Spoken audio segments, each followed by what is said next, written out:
To people outside of Asia, Japan and Korea may seem incredibly similar. But is that really so? Wow. So this is Korea, right? Right. Whoa! Neat. すごい! Welcome to our cruise around the whole of Japan. The fourth destination is a detour away from Japan to Busan, the most populous city of South Korea after its capital Seoul. Our plan for the day is to explore Busan, figure out all the subtle and not so subtle ways in which Korea differs to our lovely home of Japan. And the first thing that immediately stands out to us? The architecture. Wow, that's a ton of buildings right here. I love buildings. Arriving in Busan, the city immediately just looks and feels different to Japanese ones. Koreans believe in a concept called Pungsujiri, which can be considered a kind of feng shui, but for geography. Translated, Pungsujiri means the theory of wind, water and earth, and by this principle, the best place to build a building is on the slope of a mountain, but also near a body of water, as that allows the best harmony between the three elements. What do you think of Busan? Yeah. Beautiful city. Japan, in contrast, has different geographical challenges like earthquakes, which for example prompts the skyscrapers to be built as wide as possible. These different cultural influences and geographical challenges is what causes cities to have their unique and distinct looks and feel to them. And this new novelty of Korea excites us to go on this city adventure.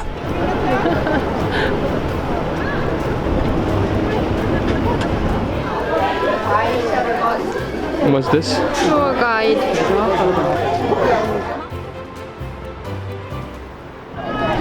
Busan Park. I think that's a good idea. Look at it! Tetsui, a vending machine! A vending machine! They even have the sweat. Deep eyes, you make me shiver, rocking my mind. Nothing innocent, clear sky. You paint my world, I'm in for the ride. I'm a queen, a king. On our ride to the city center, we spot a group of young military recruits. Due to bordering the hostile North Korea, South Korea requires young adult men to enlist to the compulsory military for up to 22 months. The thing about the mandatory military service is that it is quite expensive. Not only does it cost a significant amount of money to train those young recruits, but you also have to consider the delay of the entry into the workforce of those young men. This is a significant loss of tax revenue. As Japan lacks a direct military threat, a mandatory service would thus be unnecessarily costly, so Japan doesn't have that. You, I, we make the world our own paradise. We know how to win simple minds. We paint the sky with purple. Hey. We're a symphony. Sway like horses. We arrive in Yeongdusan Park, which is situated on an elevated hill, right in the center of Busan. You baby, give me more and more. Come on and love me like you never loved no one before. And it's high up. That you never felt like this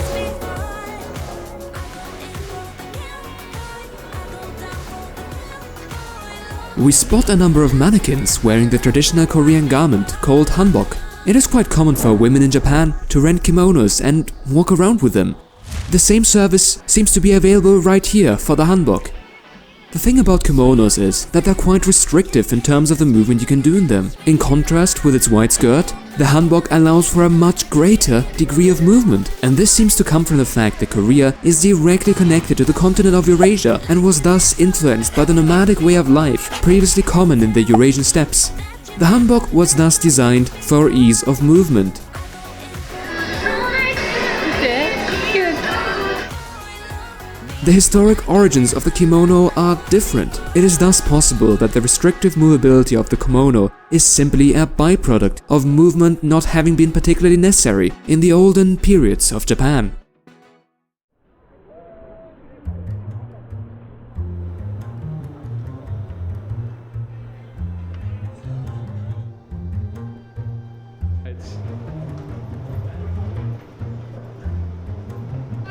Wow.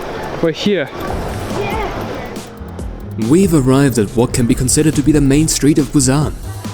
Our current goal is to find as many differences to Japan as possible, and for that, we want to go and head towards that suspiciously large mall over there. Looks like Tokyo. This looks different to Japan. Doesn't look like Tokyo.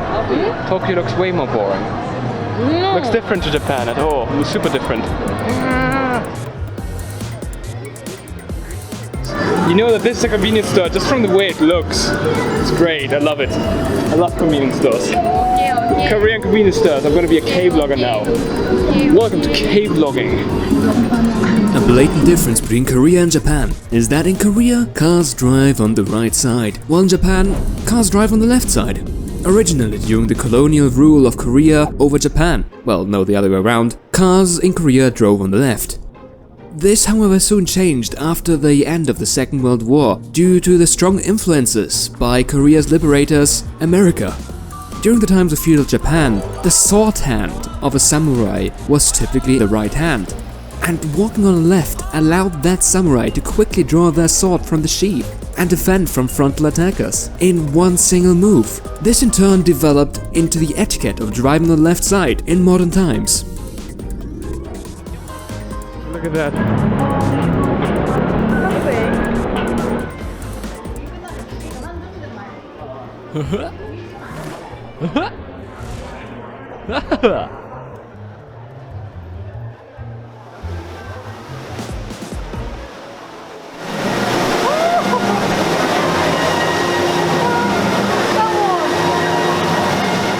This is everything we need in our lives. A Star Wars water fountain.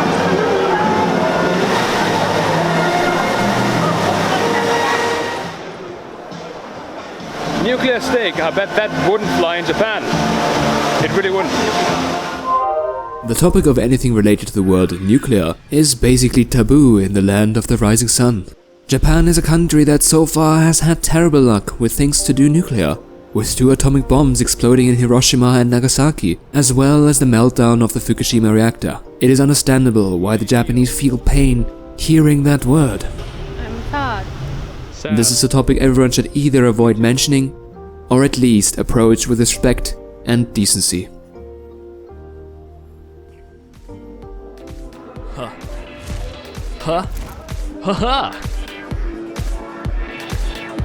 Yes, we finally have money. Oh, no. Mine. My money.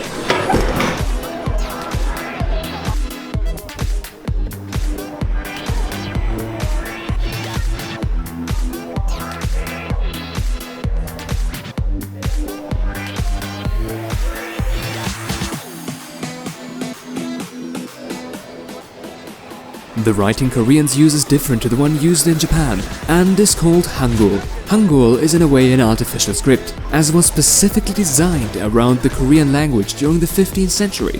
One of its big features is that similar sounding letters also look similar. It is actually learnable within a single day.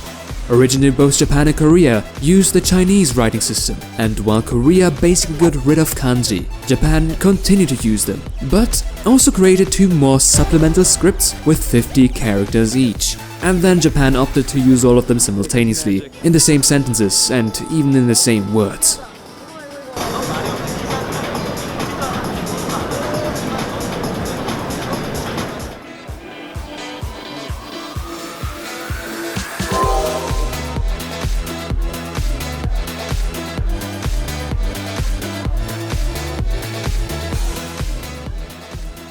We entered a kind of bazaar and spotted bags of Haribo for sale costing 1000 won. The same bag in Japan is available for around 350 yen. This difference in price can be explained by looking back 75 years ago to the end of the Second World War. Both countries were left devastated after its end. While Japan was able to start its economy back up right away, Korea had to endure a new conflict, the Korean War between 1950 and 1953, which inevitably split the North from the South. The Korean War was one of the hottest frontiers of the Cold War, and the United States of America turned towards the now allied Japan for procurement of supplies and military equipment. This in turn aided Japan's economic development, granting them which is now known as the economic miracle of Japan. Korea too eventually underwent similar economic growth, around 15 years later however, and precisely because the economy of Korea had less time to properly develop, its prices are generally cheaper than those of Japan. Sooner or later though, this gap will close. I got 2 t-shirts.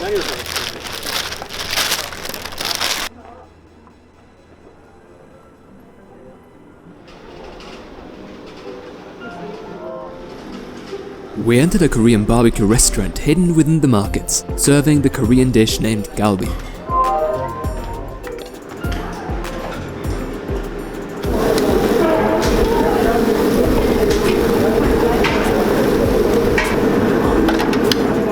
One of the first things we noticed was the chopsticks. Those were made out of metal.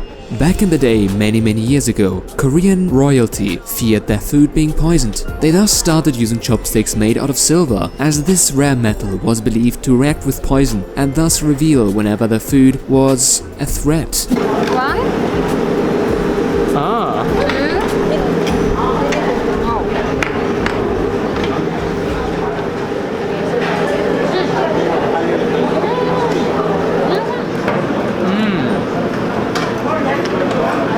really good. The common people of Korea yearned to be like the wealthy of society, and as such also started using chopsticks made out of metal. Of course they used cheaper materials, but after a while this practice established itself into the culture of Korea.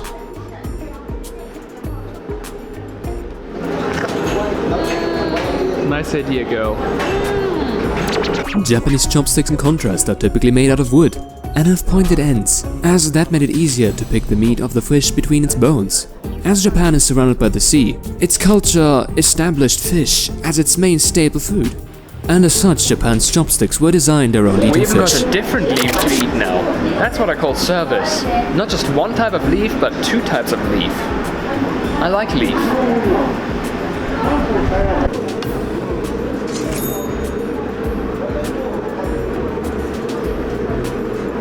Haha, the last one.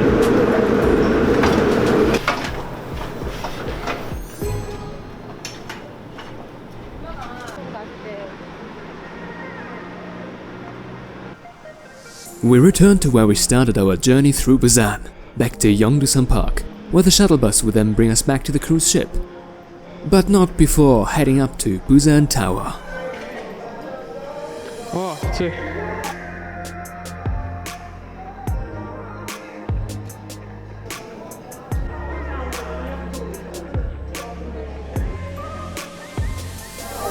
Lovely. I mean, we're only here a few hours, but I feel like we really got to know the place. I mean, that's maybe what cruises are all about. Go there for a few hours, don't necessarily see everything, but get a feel for the people, the food, the local cuisine, and the culture. We learned so much about Korea, like how Korea City are designed after the concept of Pungsujiri. We saw that its hostile neighbor makes it require military conscription. We discovered that the design of the traditional hanbok was influenced by the nomadic way of life of the Eurasian steppes, and most of all, the history of the Korean language, economy and chopsticks were also very fascinating. But now it was time to return to the cruise ship, back to Japan and to our last destination of our cruise, Kagoshima. Make sure to subscribe and hit that notification bell to avoid missing out on the finale of the Cruise Around Japan video series.